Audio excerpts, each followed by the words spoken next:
Apa hukumnya Bitcoin atau cryptocurrency? Saya akan jelaskan dengan sederhana banget, lalu inti masalahnya, lalu nanti kita sebutkan fatwa para ulama dan apa hukumnya. Video ini sangat pendek. Setelah nonton ini, kalian akan tahu semuanya secara lengkap. Pertama, uang ini di top up ke exchange, kemudian misalnya dipakai beli Bitcoin BTC ya. Ini contoh saja, salah satu contoh. Lalu nanti dikirim ke wallet, lalu diverifikasi oleh para penambang yang nanti masuk ke blockchain. Sederhananya blockchain ini adalah semacam buku kas. Uang yang masuk tadi masuk ke sini, penambang-penambang komputer canggih ini mendata siapa saja yang uangnya sudah masuk, dicatat di buku kas. Ini sederhananya. Dan perlu diingat jumlah BTC ini terbatas, hanya 21 juta. Keunggulan dari sistem blockchain ini, dia transparan, tidak bisa dipalsu. Dan dia tidak memakai pihak ketiga, bukan negara, bukan juga bank. Siapapun bisa melihat uang transaksi yang masuk di sini. Kalau belum paham, kita pahami inti masalahnya. Jadi di sistem ini harganya menjadi tidak stabil. Dia tidak punya aset nyata. Nggak seperti investasi di saham bisnis. Misal, ada restoran, kita investasi di situ. Fisiknya jelas ada restorannya. Jadi dia bukan emas, bukan juga perusahaan. Terus dari mana kita dapat untung beli Bitcoin? Murni hanya dari demand and supply. Permintaan dan ketersediaan. Sama kayak konsep waktu COVID dulu,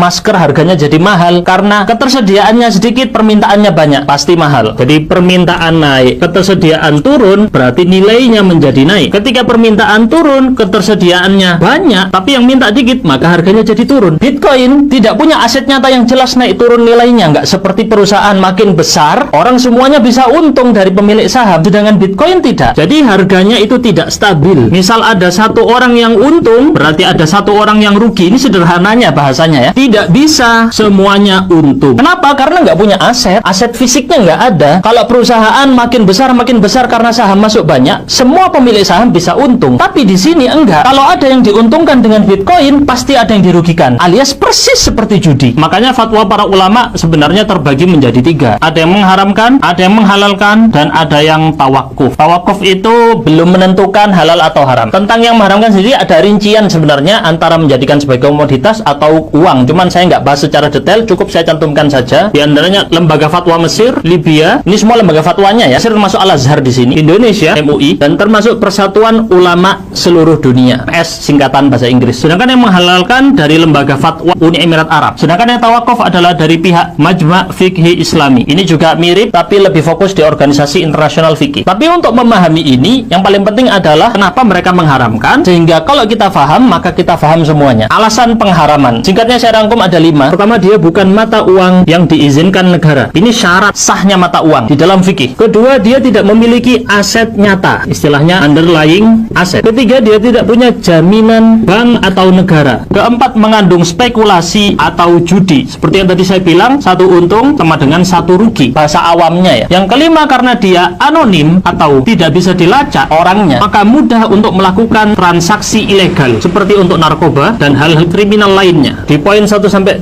ini jelas mengandung yang disebut dengan gharar, yang di sini mengandung maisir, judi, yang di sini mengandung doror. Gharar, maisir, doror adalah alasan kenapa dia haram. Semoga jelas buat semuanya.